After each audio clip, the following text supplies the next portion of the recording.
Halo, selamat datang. Hari ini kita bakal ngobrolin satu prinsip yang kedengarannya simple banget tapi dampaknya, wah, luar biasa. Intinya gini, hidup kita ini ternyata kayak gemah. Oke, biar kebayang, kita mulai dari sebuah cerita sederhana ya. Cerita ini benar-benar menggambarkan semua yang akan kita bahas hari ini. Coba deh, ingat-ingat lagi. Pernah nggak Anda berdiri di tempat yang luas, mungkin di gunung atau lembah, terus teriak? Dan beberapa detik kemudian, suara Anda balik lagi. Nah, pengalaman yang kelihatannya sepele itu ternyata nyimpan rahasia besar tentang cara kerja hidup ini.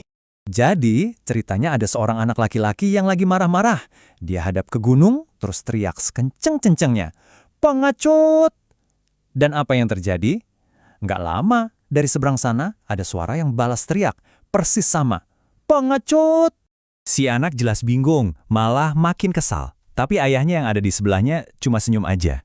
Terus ayahnya gantian teriak ke arah yang sama, tapi dengan kata-kata yang beda. Kamu sang juara. Dan seperti yang bisa kita duga, Gema yang kembali juga bilang, kamu sang juara. Ayahnya lalu menoleh ke anaknya dan bilang, "Nak, seperti itulah kehidupan." Nah, dari cerita simpel tadi, yuk sekarang kita bedah lebih dalam. Gimana sih analogi Gema ini bisa jadi prinsip dasar yang ngatur hidup kita sehari-hari? Ini dia intinya, prinsip gema kehidupan. Simpelnya gini, apapun yang kita lempar ke alam semesta, entah itu omongan, perbuatan, bahkan niat di dalam hati, semuanya itu bakal mantul balik ke kita. Kalau kita lempar kebaikan, ya kebaikan yang balik. Kalau kita lempar keburukan, ya siap-siap aja. Dan disinilah prinsip tadi jadi sangat nyata. Ini bukan cuma teori loh, logikanya sederhana banget kan? Anda pengen dihargai orang lain, ya mulai dulu dari menghargai mereka. Pengen dicintai? Coba deh belajar tulus mencintai. Kirim dulu suaranya, nanti gemanya pasti nyusul.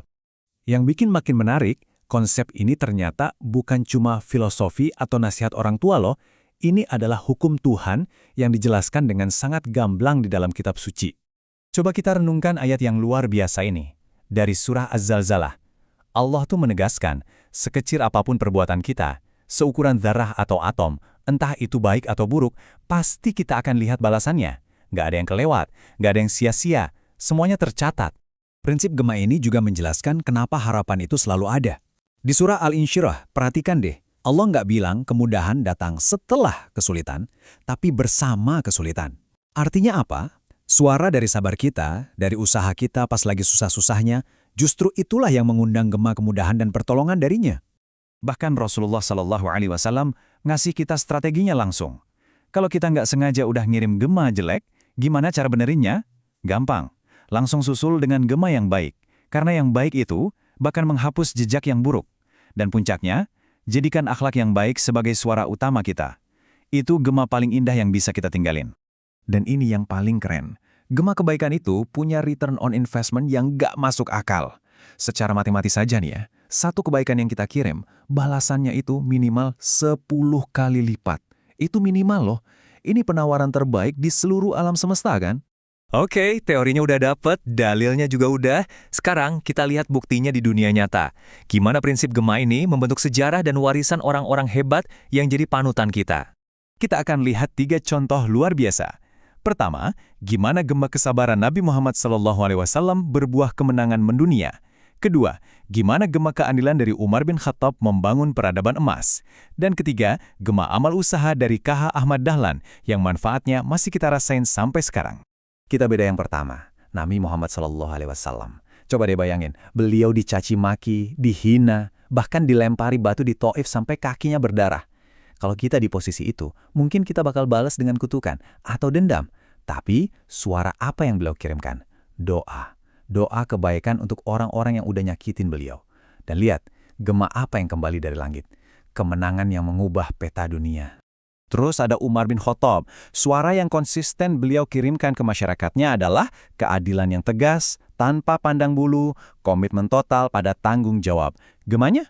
Bukan cuma kekuasaan, tapi sebuah era kejayaan, di mana ketertiban dan kemakmuran jadi fondasi bagi semua orang.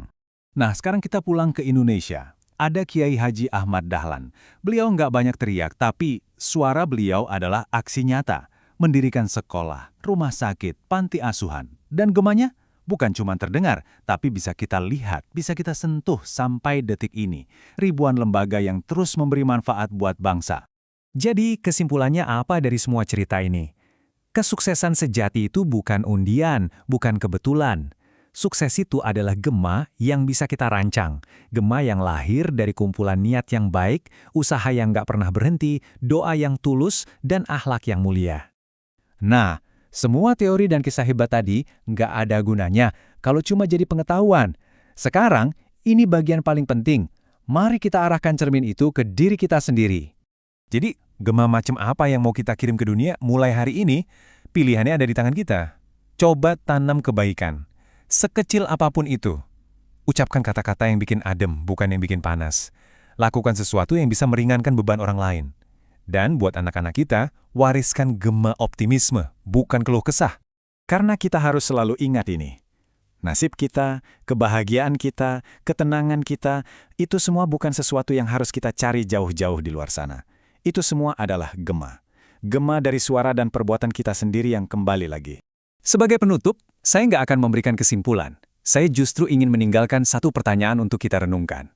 Nanti, coba ambil waktu sejenak, pejamkan mata dan dengarkan baik-baik. Bukan suara dari luar, tapi gema dari dalam diri kita. Gema dari perbuatan kita hari ini, seminggu ini. Coba tanyakan pada diri sendiri, gema apa yang sebenarnya sedang saya kirimkan ke kehidupan?